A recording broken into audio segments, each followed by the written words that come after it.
अर्जुन तिला घेऊन गार्डनमध्ये येतो. तिथे आदी आणि अभय पण असतात. ते सायलीला विचारतात, तुझं काय सुरू आहे सकाळपासून? बघतोय आम्ही, तू शांत शांत का आहेस? सायली विषय टाळण्याचा प्रयत्न करते. नाही दादा, मी तर रोजच वागते तशी वागत आहे, अभय आणि आदी तिला म्हणतात. सायली, तुला वाटतं का आम्हाला कळत नाही? आता सांग पटकन काय झाले आहे. अर्जुन पण तिला म्हणतो, बोल पटकन, तू अशी का वागत आहेस ते. सायलीला आता माहिती होतं यांना सांगावेच लागेल, नाहीतर यातून माझी काही सुटका नाही. मग सायली बोलायला लागते. मी लहान आहे ना, माझ्याकडून घराकडे नीट लक्ष दिलं जात नाही. काही ना काही चुका होत असतात. त्या चुका होऊ नये म्हणून मला स्वतःला चेंज करायचं ठरवलं आहे. म्हणजे सगळ्या गोष्टीमध्ये एकदम परफेक्ट. तिचं बोलणं ऐकून तिघांना आश्चर्य वाटतं. अर्जुन तिच्याजवळ जातो आणि तिला विचारतो, सायली तू असं का बोलत आहेस? सायली त्यांना सगळं सांगते. आईच्या ऑफिसमधील लोक काय काय बोलली ते तिघंही तिला समजावण्याचा प्रयत्न करतात. सायली, असं कोणी बोललं म्हणून खचून जायचं नाही. आणि आम्हाला तर असं कधीच वाटलं नाही की तू घराकडे दुर्लक्ष करते म्हणून. आणि हे बघ, या जगामध्ये असा कोणीही नाही की त्याला सगळं येतं. आणि तुला आम्ही तर काही बोलत नाही ना, मग बाहेरच्या लोकांचा का विचार करतेस? तिला तिघे खूप समजावतात. अर्जुन तिचा चेहरा दोन्ही हातात पकडून म्हणतो, हे बघ सायली, अभय आणि आधीच्या बायका कशाही असो, त्याचा मला काहीही फरक पडत नाही. तू जशी आहे तशी मला आवडते. आणि घरात सगळ्यांवरती किती जीव टाकतेस हे सगळ्यांना माहिती आहे. अर्जुनचं बोलणं अभय आणि आदीला पण पटतं आणि ते पण बोलतात, सायली, अर्जुन बरोबर बोलतोय. तू बाहेरच्या लोकांचं टेन्शन का घेतेस? पण दादा, मला सगळे म्हणतात तू लहान आहेस आणि आता बाहेरचे पण म्हणतात. अजून कॉलेज करते, मुलं झाली की कॉलेज पण कंप्लीट होणार नाही. आणि तू मला तर डॉक्टर मुलगी पाहणार आहे. मग तुमची बायको शिकलेली आणि मी कमी शिकलेली. तुमच्या बायकोला चांगल्या प्रकारे घरात सगळं सांभाळता येईल. पण मला तर तू लहान आहेस, तुझ्याकडून काही होणार नाही असंच बोललं जाईल ना. माझ्या घरच्यांनी माझं लग्न लवकर करून मोकळे झाले, त्यात माझी काय चूक होती का? मला तर काय करावे आणि काय नाही करावे कळतच नाहीये. डोकं चालायचं बंद झालं आहे. सायलीने सगळं सांगून तिचं मन मोकळं केलं. अर्जुन तिला जवळ घेतो तशी ती रडायला लागते. तो तिला शांत करत म्हणतो, शांत हो आणि तू दुसऱ्यांचा विचार करणं बंद कर आधी. आम्ही आहोत ना तुझ्यासोबत, मग का टेन्शन घेतेस? अभय आणि आदी पण तिला समजावत म्हणतात, हे बघ, आमच्या बायको कोण आणि कशा आहेत हे आम्हाला पण माहिती नाही. तू जशी आहेत ना तशीच आम्हाला आवडते. तुझ्यामुळे आमच्या घराला घर पण आलं आहे. आदी म्हणतो, ए रडूबाई, रडायचं झालं असेल तर माझ्यासोबत भांडण कर, वाटल्यास तुला बरं वाटेल. सायली शांतपणे त्याचं बोलणं ऐकत असते आणि पळत रूममध्ये निघून जाते. अर्जुन पण तिच्या मागे पळत जातो आणि तिला समजावण्याचा प्रयत्न करत असतो, पण ती ऐकत नाही. अर्जुन तिला जबरदस्तीने त्याच्या मिठीत घेतो आणि तिला कुरवाडत शांत करतो. सायली काही वेळाने त्याच्या मिठीत झोपून जाते. अर्जुन विचार करत असतो, बच्चा, तू का दुसऱ्या लोकांचा विचार करतेस? तुझ्यावर तुझा नवरा जीवापाड प्रेम करतो. तू जशी आहेस तशी त्याला आवडते. त्याला कधीच तुझ्यात कमी दिसत नाही. तो विचार करत असताना त्याचं लक्ष घड्याळाकडे जातं. त्यात 4 आणि 5 वाजेची अलार्म सेट केलेली असते. अर्जुनला दिसते तो सकाळी 7 वाजेचा अलार्म सेट करून ठेवतो. अलार्म वाजला नाही म्हणून सायली पण झोपलेली असते. सकाळी 7 वाजले. अलार्म वाजतो. अलार्मच्या आवाजाने सायली उठते. ती बघते तर 7 वाजलेले असतात. विचार करत म्हणते, आज तर खूप उशीर झाला. सायली, पटकन आवर. ती आवरायला जाते आणि काही वेळाने फ्रेश होऊन खाली येते. पटापट किचनमध्ये जाऊन नाश्ता बनवते. काल जशी वागत होती तशीच आज पण वागत होती. आईबाबांना पण तिचं आश्चर्य वाटत असतं, पण ते काही बोलत नाही. अर्जुन आणि अभय आधी डोक्याला हात मारून घेतात. आधी अभय आणि अर्जुनला म्हणतो, गाढवापुढे वाचली गीता आणि कालचा गोंधळ बराच होता. अभय पण म्हणतो, बघ ना, काल किती सांगितले हिला पण ही ऐकत नाहीये. काहीतरी करावं लागेल. तोच अर्जुन म्हणतो, आपण तिचाच प्लॅन तिच्यावरती उलट करू, म्हणजे बघ कशी आधीसारखी वागते की नाही. आणि ते तिघे एकमेकांना टाळी देतात. अर्जुन तिला आवाज देतो, सायली, जरा रूममध्ये येतेस का? हो आले. काय हो, काय झाले? सायली, मला आज ऑफिसमध्ये हा ड्रेस घालून जायचं आहे, पण बघ ना, याला कसला तरी डाग पडला आहे. तुझं लक्ष नसतं का माझ्या कपड्यांकडे? आणि मी पटकन वॉश करून देते. अगं किती वेळ लागेल? तू वॉश करशील, तो ड्राय कधी होईल? आणि त्याला प्रेस पण करावी लागेल, यातच वेळ जाईल. आणि एवढा वेळ माझ्याकडे नाही आहे. मी दुसरा ड्रेस घालतो. मी 5 मिनिटांमध्ये खाली येतो. तू नाश्त्याची प्लेट रेडी ठेव. सायली पडतच खाली येते. तोच आधी तिला बोलावतो, काय झालं, बोला. तो सायलीला म्हणतो, बोल, काय बोल, बोला देवरजी असं म्हणायचं ना. सॉरी देवरची, कामाच्या गडबडीमध्ये चूक झाली. मला उपमा करून देतेस का प्लीज? हो देते ना बनवून. ती किचनमध्ये जाणार. तोच अभय तिला बोलावतो, हां दादा. अगं सायली, काल मी हॉस्पिटलमधून एक फाईल आणली होती. तू पाहिलीस का? दादा, मी शोधून देते. ती अभयच्या रूममध्ये जाणार असतोच अर्जुन आणि आधी तिला आवाज देतात. आता सायलीला टेन्शन येतं. एकाच वेळेला एवढी सगळी कामं कशी करू? ती पटपट काम करण्याचा प्रयत्न करते. त्या गडबडीमध्ये उपमा करताना तिला चटका लागतो. तशी ओरडते. तिच्या आवाजाने अर्जुन, आधी आणि अभय किचनमध्ये पळत जातात. तिचा हाताला चटका लागलेला, त्यामुळे लाल चट्टा पडला होता. तो चट्टा बघून या तिघांना त्यांचा राग येतो. मनातच म्हणतात, आपण सायलीला एकामागे एक काम सांगितले आणि तिला चटका लागला. ते किचनमधून बाहेर आणतात. अभय पटकन जाऊन एक औषध आणतो. अर्जुन ते तिला लावून देतो. ते शांत बसलेली असते. कोणीच कुणाशी काही बोलत नाही. अर्जुन रूममध्ये जातो आणि त्याची बॅग घेऊन तावातावात ऑफिसला निघून जातो. रोज जाताना सायलीला भेटून जायचा, पण आज तिला न भेटताच निघून जातो. सायली विचार करत असल्यामुळे तिला कळत नाही अर्जुन ऑफिसमध्ये गेले म्हणून. ती रूममध्ये जाते. तिला अर्जुन दिसत नाही. ती पळतच खाली येते. आधीला विचारते, अर्जुन कुठे आहे? आधी म्हणतो, अगं तो गेला ना मगाशीच ऑफिसला. काय ते गेले, पण मला सांगितले नाही जाताना. सायली तू का टेन्शन घेते आहेस? त्याला काही काम असेल म्हणून लवकर गेला असेल आज. आधी पण ते असं करत नाही, नेहमी मला सांगून जातात. आणि आज कसे गेलेत? आणि ती रडायला लागली आणि पळतच रूममध्ये गेली. आधीला काही कळत नाही. तो अर्जुनला फोन करून बोलावून घेतो. अर्जुन काही वेळात घरी येतो. आधीला विचारतो, काय झालं? अरे तू आज जाताना सायलीला भेटून नाही गेलास ना? तिला वाईट वाटले ना? जा पटकन जाऊन भेट तिला. अर्जुन रूममध्ये जातो आणि सायलीला आवाज देतो. सायली त्याच्याकडे पाहत नाही. तो सायलीजवळ जातो. काय झालं माझ्या बायकोला? का रडते? सायली काहीच न बोलता गॅलरीमध्ये जाते. अर्जुन मागून जाऊन तिला मिठी मारतो. सायलीचं रडणं चालूच असतं.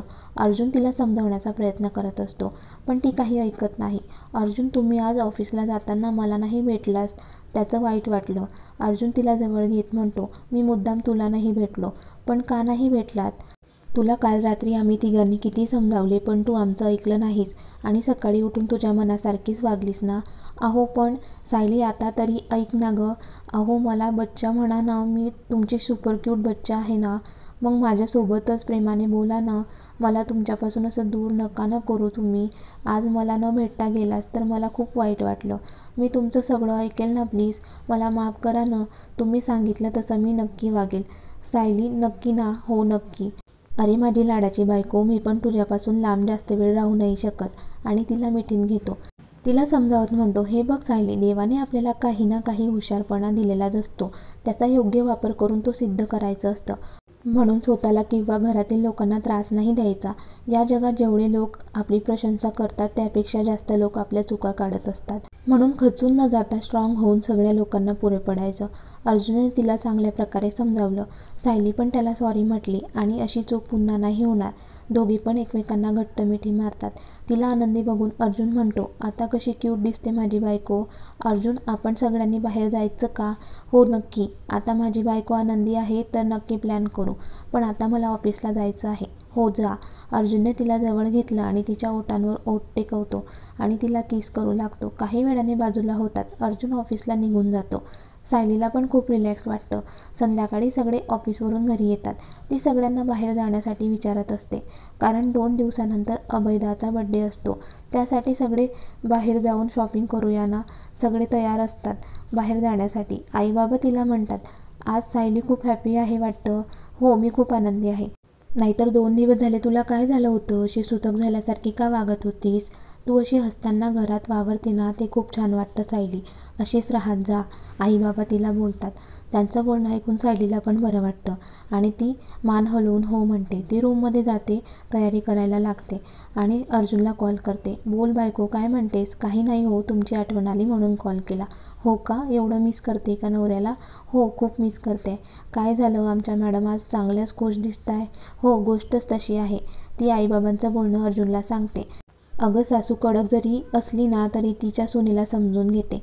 सायली, मला कधी कधी मनात विचार येतो, माझी बायको मध्येच अशी वागते. आपल्याला मुलं होतील तेव्हा काय करशील गं? तेव्हा तुला सांभाळायचं की आपल्या बेबीला? अहो तुम्ही माझी मस्करी करताय का? मी फोन ठेवते. सायली खोटं खोटं रागवण्याचं नाटक करून त्याला म्हणते, नाही नाही बोल, मी तर तुझी मज्जा करत होतो. आणि आपल्याला बेबी जरी झालं तरी तू माझं पहिलं प्रेम आहे आणि तूच राहशील. बेबी माझं दुसरं प्रेम राहील. मी तुमच्या दोघांचे लाड करू शकतो एवढा स्ट्रॉंग आहे. हो, तुम्ही खरंच खूप स्ट्रॉंग आहात. चला मी ठेवते फोन आणि लवकर येण्याचा प्रयत्न करा. हो करतो. Bye, love you. Bye, love you too. Sayali आईबाबांसोबत जाते. आई आणि ती खूप शॉपिंग करते. अभय, आदी आणि अर्जुनसाठी पण शॉपिंग करत असतात. अभयच्या बड्डेसाठी काय द्यायचं ते बघत असतात. आई ज्या वस्तूला हात लावणार तोच एक मुलगी पण त्या वस्तूला हात लावत असते आणि ती मुलगी आईच्या हातातून ती वस्तू ओढून घेते. आईला तिचा राग येतो. आई तिला काही बोलणार तोच सायली सावरून आईला दुसऱ्या साईडला घेऊन जाते. आईला त्या मुलीचा राग येतो पण आई सायलीमुळे शांत असतात. शॉपिंग करून एका हॉटेलमध्ये जातात. आदी आणि अभय पण येतात. अर्जुन ट्रॅफिकमध्ये अडकलेला असतो. सगळे त्याची वाट पाहत असतात. हॉटेलमध्ये सायली आणि आदीचं भांडण होत असतं. त्यांना भांडताना बघून आई बाबा डोक्याला हात लावून म्हणतात हे दोघे कधी सुधारणार नाही. काही वेळाने अर्जुन पण येतो. आज खूप दिवसानंतर सगळे असे बाहेर जेवायला आलेले होते. खूप आनंदाने जेवण एन्जॉय करत असतात आणि एंटरटेनमेंट म्हणून सायली आदीचं भांडण पण एन्जॉय करत असतात. जेवण करून घरी जायला निघतात पण मध्येच मूवीचा प्लॅन ठरवतात आणि मूवी पाहायला जातात. मस्त मूवी एन्जॉय करत असतात. अर्जुन तर मुद्दाम सायलीला त्रास देत असतो. सायली पण तो एन्जॉय करत असते. आज अर्जुन पण खूप हॅपी असतो कारण त्याने समजावल्याप्रमाणे सायलीने ऐकले होते. मूवी बघून रात्री उशिरा घरी येतात. दुसऱ्या दिवशी सुट्टी असल्यामुळे सगळे रिलॅक्स होते. सकाळी सगळे उशिराच उठतात. नाश्ता करून सगळे बसलेले असतात. आज दुपारी हॉस्पिटलला जायचा प्लॅन करतात. दुपारचा लंच आटपून ते हॉस्पिटलला जातात. सायली अभयसोबत बसलेली असते. तोच तिथे डॉक्टर श्वेता येतात. सायली तिचं काम करत असते. श्वेता अभयला जॉबबद्दल विचारते. अभय आणि श्वेता बोलत असतात. तोच हॉस्पिटलमध्ये एक इमर्जन्सी केस येते. त्या पेशंटला बघून सायली घाबरते. अर्जुन पळतच सायलीजवळ येतो. तिला समजावत असतो पण ती काही ऐकत नाही. तोच तिथे श्वेता येते आणि सायलीचा हात हातात घेऊन म्हणते सायली का घाबरतेस एवढी? बघ ते पेशंट एकदम ठीक आहे. तशी सायली शांत होते. तिला शांत झालेलं बघून अर्जुनच्या जीवात जीव येतो. मगाशी सायलीने अभय आणि श्वेताचं बोलणं ऐकलेलं असतं. श्वेताला या हॉस्पिटलमध्ये जॉब करायचा असतो. सायली अभयला म्हणते या खूप चांगल्या आहेत. आपल्या हॉस्पिटलमध्ये जॉब करायचा आहे त्यांना. आपण घेऊया ना त्यांना. अभय पण ठीक आहे म्हणतो. सायलीला खूप आनंद होतो. सगळे सोबतच घरी येतात. आई मस्त सगळ्यांसाठी आल्याचा चहा बनवते. सगळे मस्त चहा एन्जॉय करत गप्पा मारतात. कोणी समोर नसताना ती आईबाबांना डॉक्टर श्वेताबद्दल सांगते. आईकडून परमिशन घेते. आपण श्वेताला दादाच्या बड्डेला बोलवू का? आई पण हो म्हणतात. जेवण करून काहीतरी वेळ गप्पा मारून आपापल्या रूममध्ये झोपायला जातात. दुसऱ्या दिवशी अभयचा बड्डे असतो म्हणून त्यांनी प्लॅन केलेला असतो. अभयला काही आयडिया नसते. तो त्याचं काम करत असतो हॉस्पिटलमध्ये. आदी, अर्जुन आणि सायली त्याला सरप्राईज द्यायला जातात. हॉस्पिटलमध्ये एक प्रायव्हेट रूम असते. ती मस्त डेकोरेट करतात. काही वेळाने अभय त्याच्या प्रायव्हेट रूममध्ये येतो पण तिथे खूप अंधार असतो. विचार करत म्हणतो अरे इथे तर मी गेलो तेव्हा लाईट होते. आता कसे अंधार झाले? आणि तो बटन शोधू लागतो. तोच लाईट लागतात. डेकोरेट केलेले रूम बघून अभयला खूप आनंद झाला होता. सायली, अर्जुन आणि आदी त्याला विश करतात. केक कटिंग झाल्यानंतर फोटो पण काढतात. अभयचा बड्डे सेलिब्रेट करून ते तिघे घरी येतात. घरी यायला बराच लेट झालं होतं. बेडवर पडल्या पडल्या झोपून गेलेले. दुसऱ्या दिवशी सकाळी आईने अभयदाचं औक्षण करून बड्डेसाठी शुभेच्छा दिल्या. आज घरात दाच्या बड्डेची पार्टीची तयारी चालू असते. सायलीने तिच्या गँगला पण बोलवलेले असते. पूनम पण काही वेळाने येते. पूनमला बघून सायलीला खूप आनंद होतो. त्या सगळी अरेंजमेंट करून त्यांची तयारी करत असतात. सायली तर नेहमी साडी घालायची पण आज सायलीच्या आग्रहाखातर पूनमने पहिल्यांदा साडी घातली होती. पूनम पण साडीमध्ये उठून दिसत होती. बड्डेची सगळी तयारी झालेली असते. घरातले पण सगळे मस्त तयार असतात. काही वेळाने पाहुणे यायला सुरुवात होते. डॉक्टर श्वेता पण येतात. त्यांनी पण आज साडी घातलेली असते. त्या पण खूप सुंदर दिसत असतात. श्वेता अभयला बड्डे विश करते. अभय पण थँक्यू म्हणतो आणि त्याच्या आईबाबांची ओळख करून देतो. आई तर तिच्या डोक्यापासून तर पायाच्या नखापर्यंत बघतात आणि सायलीकडे पाहतात. सायली त्यांना डोळ्यानेच विचारते काय म्हणून. त्या तिच्याकडे बघून स्माईल करत आणि पुन्हा नॉर्मल होतात. आईच्या वागण्याचं सायलीला हसू येतं. विनीत, राकेश पण येतात. ते पण अभयला विश करतात. पूनम तर विनीतच्या शेजारी उभी असते पण विनीत तिला ओळखत नाही. पूनमला राग येतो पण पार्टी असल्यामुळे ती शांत असते. सायली सगळ्या येणाऱ्या जाणाऱ्या गेस्टकडे लक्ष देत होती. कुणाला काय पाहिजे काय नाही पाहिजे बघत होती. ती काहीतरी आणायला आईच्या रूममध्ये जाते. तिला जाताना बघून अर्जुन पण तिच्या मागे जातो. तिला म्हणतो सायली आज तुझं लक्ष नाही आहे तुझ्या नवऱ्याकडे. अहो असं काय बोलताय? माझं लक्ष आहे तुमच्याकडे. पण घरात पार्टी आहे तर मला तिकडे पण लक्ष द्यावं लागतं आहे ना. बरं बोला काय म्हणता? काही नाही कर तुझं काम. तिला समजतं अर्जुनला राग आला आहे. ती त्याच्याजवळ जाऊन त्याच्या गालाला हात म्हणते काय झालं? पण तिला त्याच्या अंगाचा गरम स्पर्श होतो. ती त्याच्या कपड्याला हात लावते आणि म्हणते अहो तुमचं अंग तापलं आहे. मग मी काय करू? तू तर माझ्याकडे लक्ष देत नाही. अहो तुम्ही चला रूममध्ये आराम करा. ती त्याचा हात पकडून त्याला रूममध्ये घेऊन जाते. तुम्ही आराम करा. मी पार्टी संपली की आलेच आणि आधीला विचारून गोळ्या आणून देते तुम्हाला. ती खाली येते पण खाली केक कट करायची तयारी असते. काही वेळाने अभय केक कट करतो. एक एक करून त्याला विश करत असतात. श्वेता पण त्याला गिफ्ट देते. कुणाचं लक्ष नाही आहे हे बघून ती आधीजवळ येते आणि त्याला सांगते, तू अर्जुनला तापाच्या गोळ्या देऊ नये, त्यांची तब्येत ठीक नाही आहे, मी इकडे बघते कुणाला काय लागतं ते. आधी त्याला गोळ्या देऊन येतो. काही वेळाने पार्टी संपते. सायली पटकन फ्रेश होऊन अर्जुनजवळ बसते. त्याच्या अंगाला हात लावते तर अंग गार असतं. तिला बरं वाटतं आणि ती त्याचा हात तिच्या हातात घेऊन झोपून जाते. सकाळी अर्जुनला लवकर जाग येते. सायली त्याच्या हातात हात घेऊन झोपलेली असते. तिला बघून अर्जुन तिच्या कपाळावर किस करतो. त्याच्या स्पर्शामुळे तिला जाग येते. ती उठून त्याच्या कपाळावर हात लावते. तुम्हाला बरं वाटत आहे ना बायको? मी एकदम बरा आहे. आणि तिला जवळ ओढून मिठीत घेत म्हणतो, तू अशी जवळ असली ना की अजून लवकर बरा होईल बघ. सायली त्याचं नाक ओढत म्हणते, असं आहे तर. ती पण त्याच्या मिठीत शांत झोपते. सकाळ असल्यामुळे दोघांनाही साखर झोप लागते. सायली अर्जुनचं असंच प्रेम पुढील भागात बघूया.